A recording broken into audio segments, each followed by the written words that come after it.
मराठी चॅनलमध्ये आपलं स्वागत। 9 डिसेंबरला बीड जिल्ह्यातल्या केज तालुक्यातल्या मस्साजोग गावचे सरपंच संतोष पंडितराव देशमुख यांची निर्घृणपणे हत्या झाली आणि बीड जिल्हा मस्साजोग गाव हे राज्याच्या केंद्रस्थानी आलं। संतोष देशमुख हत्या प्रकरणामध्ये रोज नवनवे खुलासे होत असताना आज पोलिसांकडून 3 आरोपींना फरार म्हणून घोषित करण्यात आलेलं आहे आणि याच विषयावर आजचं आपलं हे मुद्देसूद हे खडे टॉप न्यूज मराठीचा प्राईम टाइम लाईव्ह असणार आहे। या माध्यमातून आपण आज हे 3 आरोपी नेमके कोण आहेत, त्यांच्यावर या अगोदर कोणते गुन्हे आहेत, या सगळ्याची चर्चा करणार आहोत। आणि या आपल्या लाईव्हचं आजचं नाव आहे की आरोपींना शोधून द्या आणि योग्य ते बक्षीस मिळवा। या लाईव्ह मध्ये या चर्चेमध्ये माझ्या सोबत आहेत टॉप न्यूज मराठीचे वृत्त संपादक संदीप चव्हाण सर। वाल्मिक कराड शरण आला त्यानंतर सीआयडीने या 3 आरोपींना शोधण्यासाठी जी आहे ती 13 राज्यांमधली वेगवेगळी पथकं तैनात केली आणि त्यानंतर आज पोलिसांनी या 3ही आरोपींना फरार म्हणून घोषित केलंय। नक्कीच हे ते 3 आरोपी जे आहेत जे आता तुम्ही स्क्रीनवर पाहताय, सुदर्शन घुले आहे, कृष्णा आंधळे आणि सुधीर सांगळे आहे। हे 3 आरोपी याच मस्साजोग येथील संतोष देशमुख यांच्या हत्या प्रकरणातले आरोपी आहेत आणि ते 3ही आतापर्यंत पोलिसांना सापडलेले नाहीत। अखेर पोलिसांनी एक नामी युक्ती, नेहमीचा फंडा, जंग पछाडलेल्या सगळ्यांना आरोपींना शोधण्यासाठी आता एक महत्वाचा एक म्हणतो ना आपण फासा टाकलेला आहे, तो म्हणजे यांना फरार घोषित करणं। यांना ॲब्स्कॉन्डिंग अक्युज्ड असं त्यांनी म्हटलेलं आहे आणि या तिघांना जो कोणी शोधून देईल किंवा या तिघांबद्दल जो कोणी माहिती देईल त्यांना योग्य ते बक्षीस दिलं जाईल आणि त्यांचं नाव देखील गुप्त ठेवण्यात येईल। आता यामुळे झालंय की यामुळे आता जे काही पोलिसांचे खबरी असतील ते अलर्ट झालेले आहेत, गावकरी देखील अलर्ट झालेले आहेत, कारण की कुठेतरी काहीतरी कनेक्शन या तिघांचं गावाशी असणार आहे आणि अशा वेळी जर हे ट्रेस झाले तर निश्चितपणे पोलिसांना त्यांची माहिती मिळू शकते। हे 3ही आरोपी विशेष म्हणजे या वाल्मिक कराडचे समर्थक आहेत आणि वाल्मिक कराड सध्या कोठडीत आहे, पण या वाल्मिक कराडकडून या तिघांची माहिती काढून घेण्यापूर्वीच, कारण मुळातच वाल्मिक कराड भले आता रिमांडमध्ये असला तरी त्याची प्रकृती अस्वास्थ्यामुळे तो ऑक्सिजनवर आहे आणि या तिघांची माहिती काढून घ्यायची असेल तर वाल्मिक कराडची चौकशी करावी लागेल। पण त्याच दरम्यान पोलिसांनी आणखी एक दुसरी यंत्रणा राबवलेली आहे, ती म्हणजे मास कम्युनिकेशन, लोकांमधून यांची माहिती शोधून काढणं आणि या तिघांवर नजर ठेवणं। जर या तिघांपैकी एक जरी आरोपी सापडला तर 2 हाताशी निश्चित लागू शकतात। याच्यातले सगळेच्या सगळे 3ही आरोपी हे मोस्ट वॉन्टेड क्रिमिनल्स म्हणून म्हटले गेले, पण हे तिघही हिस्ट्री सीटर आहेत। हिस्ट्री सीटर म्हणजे काय, या तिघांवर याच्या आधी देखील गुन्हे दाखल आहेत, मग कुणावर 10 वर्षात, कुणाच्या 4 वर्षांमध्ये गुन्हे दाखल, कुणाचे 2 वर्षांमध्ये पूर्वी गुन्हे दाखल आहेत आणि सगळे खंडणी, खुनाचा प्रयत्न याच्यातले आरोपी आहेत। त्यामुळे या तिघांना जर आता तपासायचं असेल, शोधून काढायचं असेल तर सीआयडीनी ही नामी युक्ती राबवलेली आहे असं संकेत म्हणावं लागेल। खरं तर या तिघांविषयीची माहिती जो कोणी देणार आहे त्याला योग्य ते बक्षीस दिलं जाईलच, शिवाय त्याचं नावही गुप्त ठेवलं जाणार आहे, त्याला सुरक्षा देखील दिली जाणार आहे। त्यामुळे संकेत आपण एक एक क्रमानं घेऊयात की नेमके कोण आहेत हे आरोपी, यांची नावं काय, who are the most wanted criminals, महाराष्ट्राच्या जनतेला कळायलाच पाहिजे। निश्चितच सर, या मोस्ट वॉन्टेड क्रिमिनल्स मधलं पहिलं नाव आहे त्या अर्थातच सुदर्शन घुले याचं, ज्याचं वय वर्ष 26 आहे आणि मागच्या 10 वर्षापासून तो या विषय म्हणजे गुन्हेगारी क्षेत्रामध्ये असल्याचं पाहायला मिळतं। नक्की या सुदर्शन घुलेची माहिती काय आपण आता स्क्रीनवर पाहतोय। सुदर्शन घुले वय वर्ष 26, गुन्ह्यांची संख्या आहे गेल्या 10 वर्षात संख्या त्याची जर पाहिली संकेत तर 10 गुन्हे त्याच्यावर दाखल आहेत। याचाच अर्थ 16 वर्षापासून, वयाच्या 16व्या वर्षापासून, म्हणजेच मुळातच तो अगदी म्हणजे आपण ज्याला म्हणतो ना की बालवयापासूनच गुन्हेगारी करतोय अशी परिस्थिती त्याची आहे। आणि आपल्याला याच्या आधी पण आपण त्याच्यावर एक लाईव्ह केलं होतं, त्यात माहिती पण दिली होती की हा जो आरोपी आहे हा केज मधल्या कुठल्या तरी एका नेत्याच्या संपर्कात आला, संपर्कात आल्यानंतर त्यांनी तो जो सांगेल त्या प्रकारे कारनामे करायला लागला आणि मग त्यांनी आपली जी काही गुन्हेगारी क्षेत्रातली पावलं आहेत ती आणखी जोमानं टाकायला सुरुवात केली। त्याच्याकडे काय अगदी 2-3 एकर काहीतरी जमीन आहे कोरडवाहू आणि अर्थातच त्याच्याकडे एक स्कॉर्पिओ गाडी पण आहे काळ्या रंगाची, जी 333 आपण जे म्हणतो, आणि याच गाडीतून संतोष देशमुख यांना पळून नेण्यात आलं होतं, त्या गाडीमध्ये मारहाण करण्यात आली होती। नंतर ही गाडी पोलिसांना सापडली, ती ताब्यात घेतली गेली, त्याच गाडीमध्ये 2 मोबाईल देखील सापडले, ते देखील जप्त करण्यात आलेले आहेत। त्यामुळे सुदर्शन घुले हा मोस्ट वॉन्टेड क्रिमिनल आहे। आता मध्ये याच्याविषयी असंही सूत्रांच्या माहितीवरून कळते, चर्चा होते की हा म्हणजे वाल्मिक कराडचा चेला घुले नेपाळला गेला असं लोक म्हणतायत, पण तो खरंच नेपाळला गेलाय का, त्याचा स्ट्रेस लोकेशन काय आहे, त्यांची लोकेशन जोपर्यंत सापडत नाहीत. आणि एक महत्वाची अशी बातमी आहे जी परवा आष्टीचे आमदार सुरेश धस यांनी देखील दिलेली आहे. जे हे आरोपी आहेत, या आरोपींनी आपले मोबाईल मुळातच बीडमध्ये सोडलेले आहेत. म्हणजे बीड जिल्ह्याच्याच परिघात त्यांचे मोबाईल होते आणि ते जर मोबाईल पासून दूर गेले असतील तर त्यांचं लोकेशन ट्रेस व्हायचा विषयच येत नाही. जसं आपल्याला वाल्मिक कराडचं लोकेशन सापडत होतं, तो कुठे आहे कुठे नाही हे आपल्याला कळत होतं, आपण याच्या आधी दाखवलं पण यांचं काय मोबाईल स्ट्रेस होत नाही तर यांच्याकडे ऑलरेडी त्यांचे मोबाईलच नाही, त्यामुळे लोकेशन कळणार कुठून. आता ते ऍक्टिव्हेट जर झाले, समजा त्यांनी कुठल्या तरी एखाद्या घरी फोन केलाय, एखाद्या माणसाला फोन केलाय, तर तेच माणसं 100% यांच्याबद्दल माहिती देऊ शकतात. म्हणून पोलिसांनी या आरोपींना ॲब्स्कॉन्ड घोषित केलेला आहे, जेणेकरून यांची माहिती आपल्याला कळू शकेल. सीआयडीने एक चांगली युक्ती यामध्ये राबवलेली दिसते. अर्थात सुदर्शन घुले याच्यावर गुन्ह्यांचे जे प्रकार आहेत ते देखील अगदी म्हणजे गंभीर स्वरूपाचे आहेत. मारहाण करणं, चोरी करणं, अपहरण करणं, खंडणी, खुनाचा प्रयत्न, फूस लावून पळवून नेणं, असे गंभीर स्वरूपाचे गुन्हे त्याच्यावर दाखल आहेत.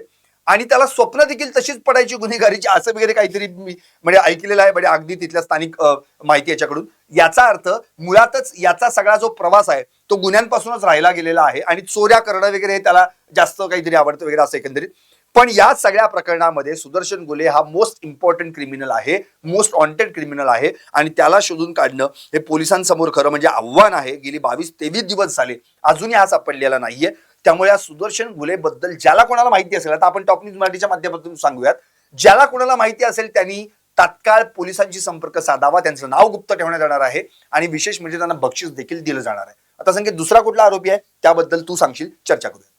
सर, या मोस्ट वॉन्टेड क्रिमिनल मधला दुसरा आरोपी आहे वय वर्ष 27 असणारा कृष्णा आंधळे. त्याच्याबद्दलची काय माहिती आहे? कृष्णा आंधळे हा जो आरोपी आहे हाच या पुन्हा एकदा संतोष देशमुख यांच्या खून प्रकरणातला आरोपी आहे. हा देखील फरार आहे. याच्याबद्दल जर आपण आता म्हटलं तर याचं वय 27 वर्ष आहे, म्हणजे सुदर्शन घुलेपेक्षा 1 वर्षांनी हा मोठा आहे. आणि याच्या गुन्ह्यांची संख्या जी आहे ती गेल्या 4 वर्षात 6 गुन्हे याच्यावर दाखल आहे. हे जे आता आरोपी जर आपण आता बघितले तर यांच्याकडे खंडणी, खुनाचा प्रयत्न हे कॉमन गुन्हे आहेत, म्हणजे ही सगळे सर्राईत आहेत. These are the history sheeters. हे सगळे आपण म्हणू ना की पोलीस रेकॉर्डवरील हे सगळे आरोपी आहेत. कृष्णा आंधळे तुम्ही आता स्क्रीनवर पाहताय, त्याचं जे वय आहे ते अवघं 27 वर्ष आहे. गुन्ह्यांची संख्या गेल्या 4 वर्षात 6 गुन्हे त्याच्यावर दाखल आहेत.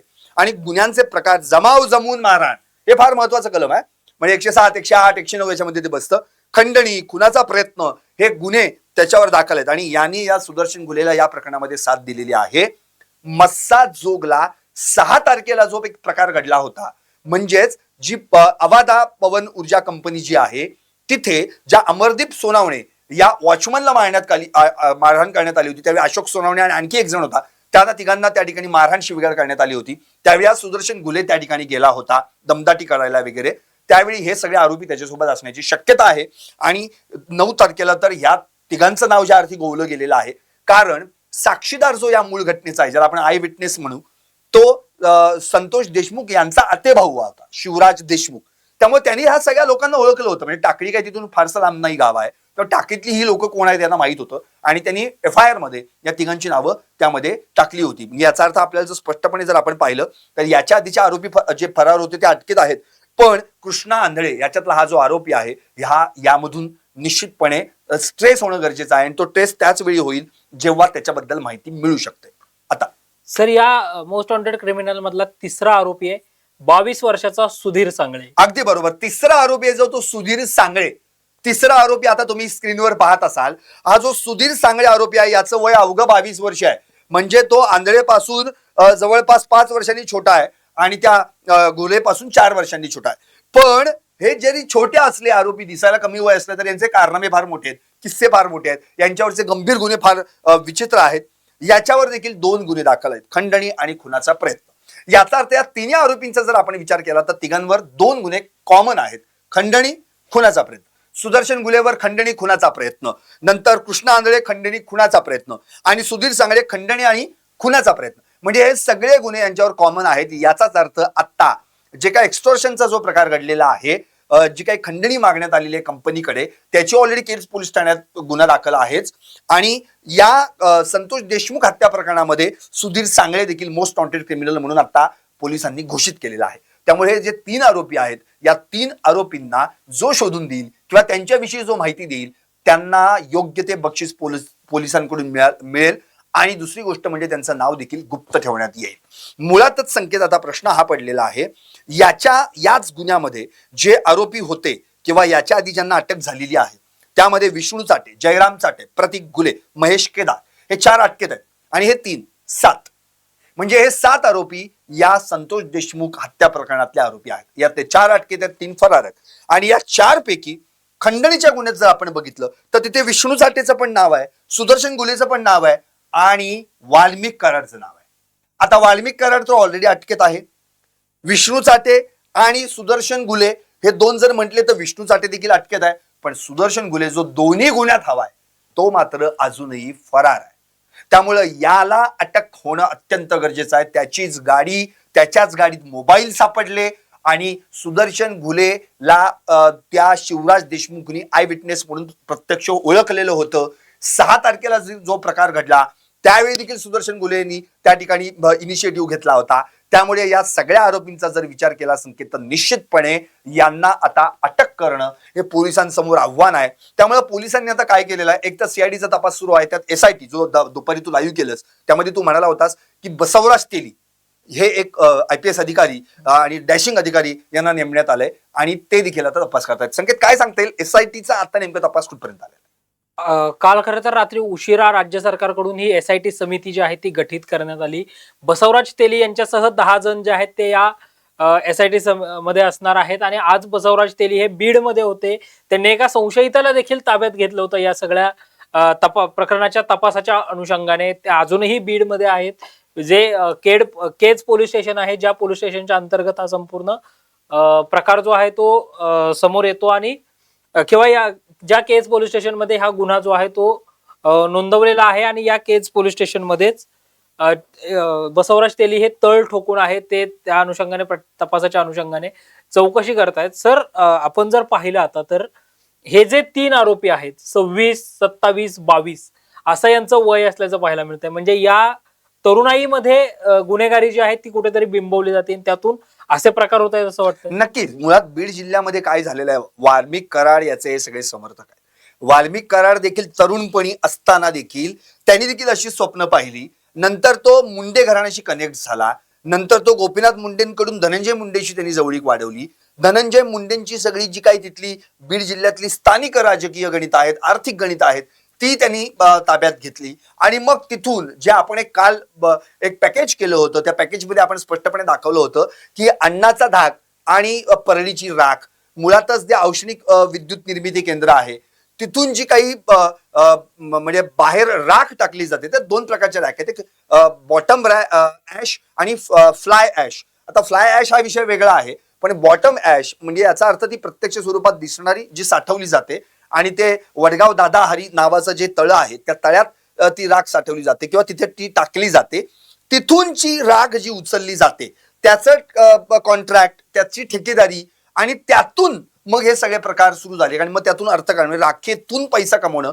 ज्या राखेला पूर्वी भाव नव्हता, अगदी एक हायवा 200 रुपये चालायची ती राख उचलायला, ती 8,000 रुपये हायवा झाली आणि मग त्या राखेला अक्षरशः सोन्याचा भाव आला आणि तिथून ते कॉन्ट्रॅक्ट मिळवणं, मग ठेकेदार, हायवा मालक, वीटभट्टी मालक, नंतर त्या ठिकाणी असलेले पोकलेन, JCB या सगळ्या यंत्रणा ताब्यात घेतल्या गेल्या. अर्थात एवढं सगळं करायचं संकेत बोलल्यानंतर गुंड लागणारच तुम्हाला. मग अशावेळी तरुणाईला ओढलं गेलं आणि चला पैसे मिळतायत, चला आपल्याला काहीतरी मजा मारण्यासाठी काही हातात काहीतरी पैसे पाहिजेत, अशावेळी मग अशी तरुण पोरं हेरली गेली जी वाल्मिक कराडच्या कॉन्ट्रॅक्ट मध्ये आली, मग ती कॉन्टॅक्ट मध्ये आली आणि मग या सगळ्यांना एकत्र करून यांची एक गुंडशाही, झुंडशाही सुरू झाली आणि मग संपूर्ण बीड जिल्ह्यात त्याचं लोण पसरलं. म्हणजे ती राख बीड जिल्ह्यात जेव्हा पसरली त्यातून पैशाची सटक लागली, अर्थातच लोभ जागा केला गेला आणि मग वीटभट्ट्यांचं बस्तान, मग त्या वीटभट्ट्यांच्या भाजक्या विटांसाठी लागणारी राख, सिमेंट कंपन्यांना पुरवठा करण्यासाठी लागणारी राख,